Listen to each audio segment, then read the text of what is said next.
আসসালামু আলাইকুম ওয়া রাহমাতুল্লাহি ওয়া বারাকাতুহু। সুপ্রিয় দর্শক, আমার পাশে দেখতে পাচ্ছেন বিশাল বড় একটি বৃক্ষ। এটি হচ্ছে গজারি গাছ। এটি বাংলাদেশের সকলেরই পরিচিত। এই গজারি গাছের রয়েছে বিশেষ কিছু ভেষজ গুণাগুণ এবং উপকারিতা। প্রিয় দর্শক, তাছাড়াও এই গজারি গাছ কাটলে এর থেকে এক ধরনের লবণের মতন পদার্থ বের হয়। এটিকে বলা হয় ধূপ, যা বিভিন্ন ধর্মীয় কাজে ব্যবহার করা হয়। তাছাড়াও এই গাছের ছাল দেখেন তুলা, অর্জুন গাছের ছাল যেরকম তুলে নেই, এই গাছের ছালটিও তুলা।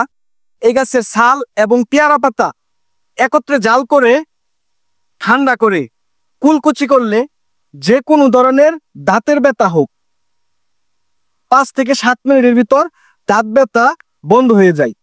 তাছাড়াও মাড়ি থেকে রক্ত পড়া, মাড়ি ফুলে যাওয়া, দাঁত ব্যথা এ ধরনের সমস্যার সমাধান হয়ে যায় এই গজারি গাছের ছাল এবং পেয়ারা পাতা একত্রে জাল করে কুলকুচি করলে।